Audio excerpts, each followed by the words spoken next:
Assalamualaikum warahmatullahi wabarakatuh. Berjumpa kembali di channel Bewara Teknologi. Nah, pada kesempatan kali ini kita akan membahas mengenai knowledge management atau manajemen pengetahuan. Nah, kenapa kita penting untuk mengetahui atau memahami apa itu knowledge management? Kita lihat di sini ada beberapa aset berharga, ya. Aset-aset inilah yang nanti akan berpengaruh terhadap manajemen pengetahuan atau knowledge pengetahuan. Ada sumber daya manusia, dalam hal ini keterampilan, kemudian keahlian, kemudian hubungan. Nanti ini masuknya ke relasi. Nah, dari keterampilan, keahlian, dan hubungan ini nanti akan mengakibatkan suatu hubungan baru, suatu komponen baru, ya, yang nantinya akan berpengaruh kepada strategi bisnis, kemudian proses, kemudian sarana, kemudian teknik. Nah, nantinya ketika disatukan, ini akan membentuk suatu knowledge management yang baru, ya, yang mungkin perkembangan atau pengembangan dari pengetahuan-pengetahuan yang sebelumnya. Kita misalkan saja di keterampilan sumber daya manusia.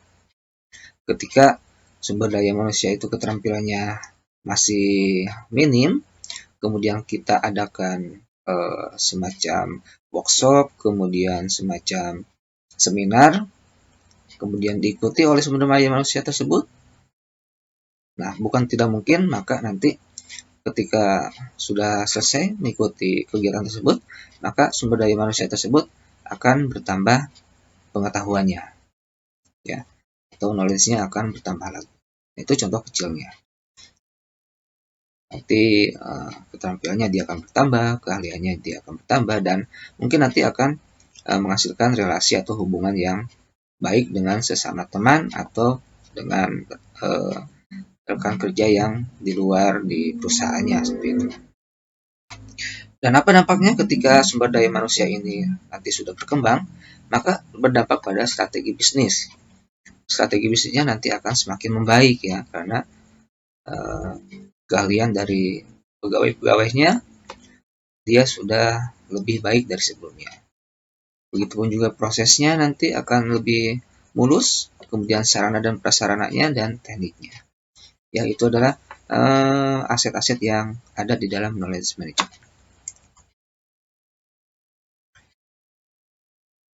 Nah, ada beberapa pengertian dari knowledge management, seperti Gartner Group mengatakan bahwa knowledge management ini adalah suatu disiplin yang memperkenalkan pendekatan terintegrasi untuk mengidentifikasi, mengelola, dan berbagi semua kebutuhan informasi perusahaan. Nah, artinya informasi di perusahaan tersebut nantinya akan diidentifikasi, kemudian dikelola lagi, dan dibagikan kepada semua pihak yang ada di perusahaan tersebut. Apa yang dibagikan? Yang dibagikan adalah pengetahuannya, ya. Itu. Kemudian pendapat yang kedua dari Arthur Andersen mengatakan bahwa suatu disiplin yang memungkinkan individu-individu dalam organisasi untuk secara kolektif memperoleh, berbagi, dan meningkatkan pengetahuan untuk mencapai tujuan bisnis. Nah, kalau yang ini berkaitan dengan peningkatan knowledge dari sumber daya manusianya untuk apa? Untuk mencapai suatu tujuan bisnis yang sudah di-planningkan. Ya. Jadi secara garis besar, kemampuan untuk mendapatkan pengetahuan dari pengalaman mereka sendiri dan dari pengalaman orang lain, dan dengan bijaksana menerapkan pengetahuan tersebut untuk mencapai misi organisasi. Ya. Jadi pengetahuannya bukan hanya didapatkan dari diri sendiri, tapi juga dari pengalaman orang lain. Dan nantinya dibuat suatu kebijakan untuk mencapai suatu misi organisasi. Tuh. Oke, kemudian ada definisi dari knowledge management tersebut. Ada 3 definisi. Yang pertama orientasi hasil, kemudian ada orientasi proses, dan ada orientasi teknologi. Ya, yang dimana ini adalah runtutan atau langkah-langkah dari knowledge management ya.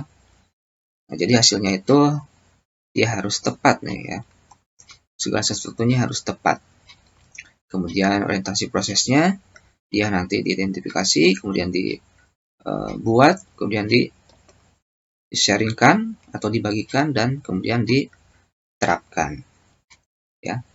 Jadi dicari dulu nih dari awal, diidentifikasi dulu masalahnya apa. Kemudian setelah itu dibuat, kemudian dibagikan kepada yang lain, kemudian diterapkan oleh semuanya. Kemudian dari orientasi teknologi. Nah, nanti akan ada bisnis inteligensi, kemudian kolaborasi, ada mesin pencari, dan ada agent intelijen. Nah, ini adalah definisi dari knowledge management. Nah, kemudian ada penjelasan dan implikasi dari knowledge management. Yang pertama, dia merencanakan, mendapatkan, mengatur, saling menghubungkan, dan menyediakan akses ke kekayaan intelektual organisasi melalui teknologi yang cerdas. Jadi, knowledge management adalah suatu proses di mana organisasi mendapatkan nilai dari kekayaan intelektual dan knowledge mereka. Ya, jadi organisasi itu nanti mendapatkan pundi-pundi nilainya atau keuntungan-keuntungan dari banyaknya pengetahuan yang ada.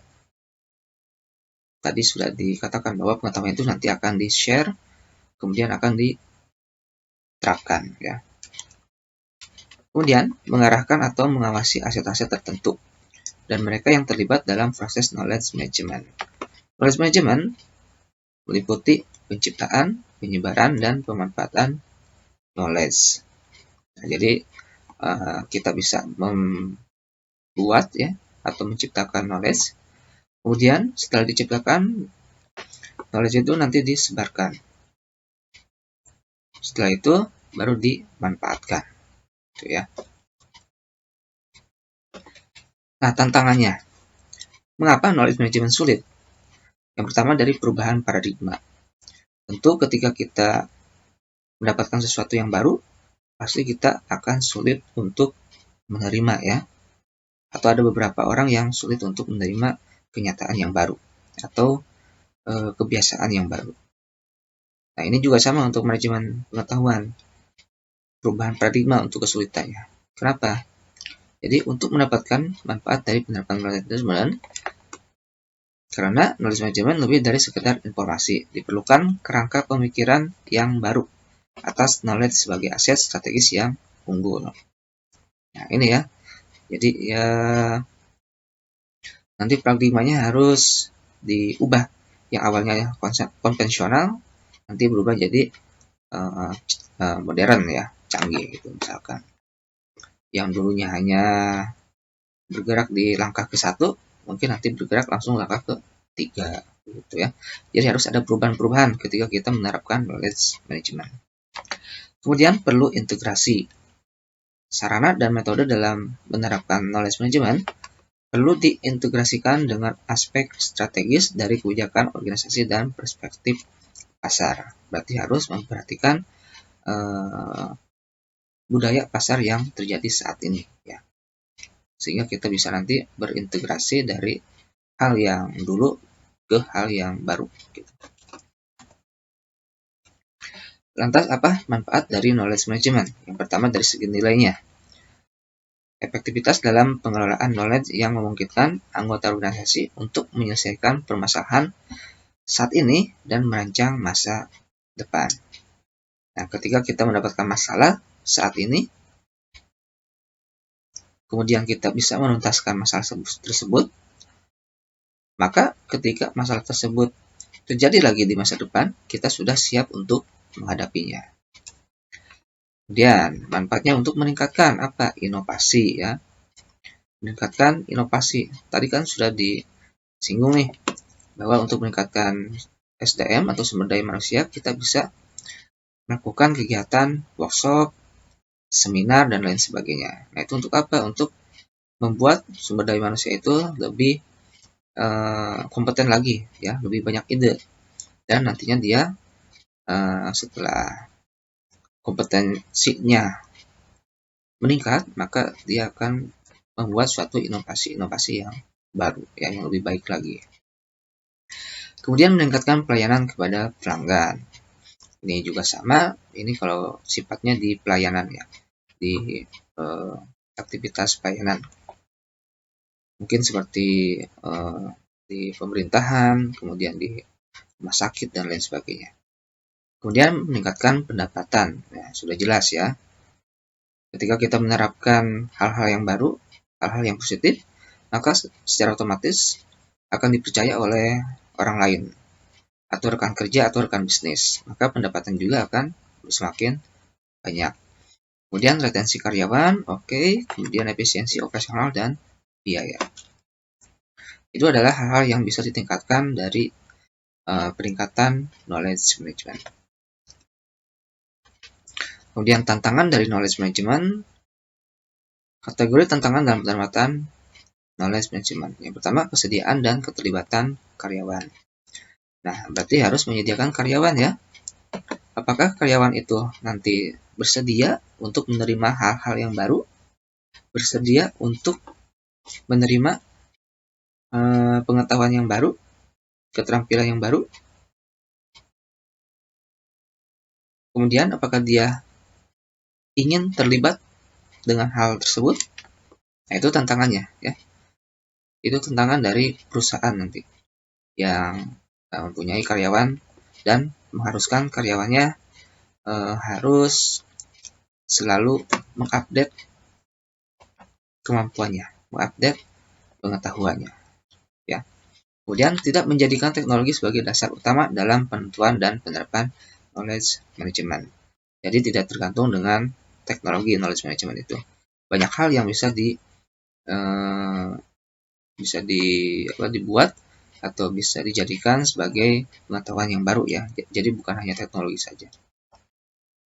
Kemudian memiliki tujuan bisnis yang spesifik, memiliki pendekatan yang dinamis terhadap knowledge management, tidak statis, artinya bisa berubah-ubah ya. Mampu mengidentifikasi informasi yang benar dan dibutuhkan untuk dapat diubah menjadi knowledge yang berharga. Mampu mengidentifikasi siapa yang harus memimpin supaya atau upaya penerapan knowledge management. Mampu mengidentifikasi teknologi yang dibutuhkan untuk mendukung penerapan knowledge management. Nah, ini adalah tantangannya. Kemudian ada faktor penggerak knowledge management atau pemacu pertumbuhan pesat knowledge management. Yang pertama adalah tingkat keusangan dari suatu kompetensi. Nah, tadi ya, ketika sekarang zaman sudah semakin canggih, kemudian kita dituntut untuk terus meningkatkan kemampuan, maka kita harus terus berupaya untuk menggali kemampuan kita dan terus berjalan dengan teknologi yang ada saat ini ya. Ketika ada sumber daya manusia yang performanya kurang atau kompetensinya masih di situ-situ saja, sementara zaman sudah sekarang meningkat drastis, maka sumber daya manusia tersebut harus melakukan upgrade kompetensi ya. Salah satunya ya tadi bisa dengan cara-cara seperti mengikuti seminar, mengikuti workshop, atau sertifikasi yang lain ya, untuk menambah kompetensinya ya. yang minimal bisa setara dengan perkembangan teknologi saat ini. Kemudian bobot dari intangible asset dalam harga pasar suatu perusahaan. Kemudian kebutuhan efisiensi atas arus informasi yang masif. Ini adalah 3 hal faktor penggerak knowledge management. Nah, kemudian ada alur knowledge management ya. Alurnya seperti ini. Jadi nanti ada knowledge atau pengetahuannya. Kemudian knowledge itu nanti menciptakan, mendapatkan, memunculkan. Ya. Kemudian disimpan untuk diwakili. Kemudian didistribusikan menggunakan apa? Tadi bebas ya. Distribusikannya apakah melalui penyuluhan, kemudian seminar atau workshop. Nanti ya didistribusikan kepada pegawai-pegawai atau STM yang ada ya. Kemudian diterapkan. Ketika sudah diterapkan, kemudian nanti bisa lagi atau bisa kembali lagi ke sini lagi ya, ke knowledge lagi. Nanti pengetahuan dari yang sudah diterapkan tadi di upgrade lagi ya di knowledge ini, kemudian nanti diciptakan lagi, didapatkan lagi, kemudian dimunculkan lagi.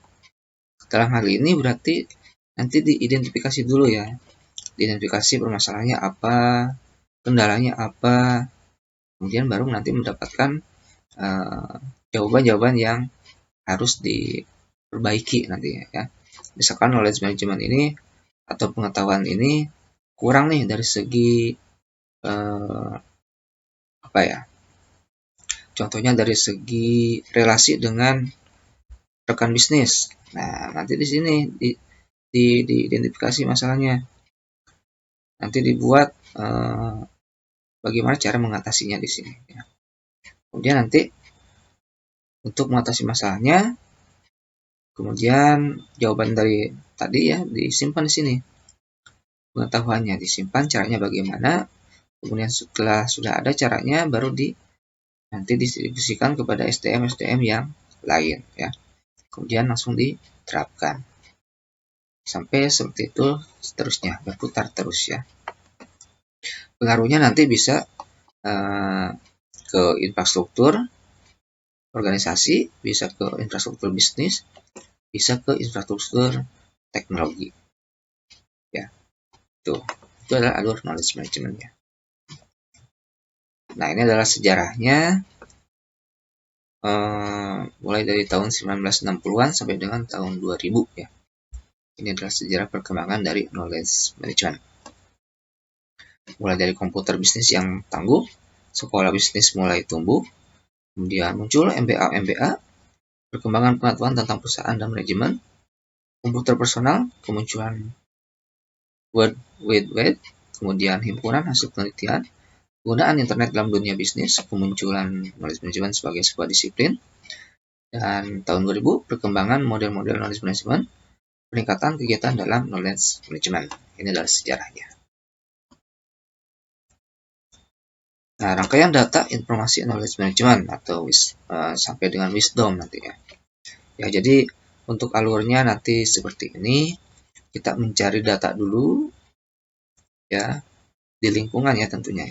Mencari data dulu, kemudian data itu dijadikan informasi dan informasi itu dijadikan sebagai pengetahuan atau knowledge, dan kemudian nanti ujung-ujungnya menjadi suatu wisdom atau kebijaksanaan ya, atau keputusan.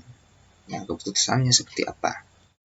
Nanti didasarkan dari tadi hal-hal tadi, dari lingkungan, data, informasi, dan knowledge. Ya.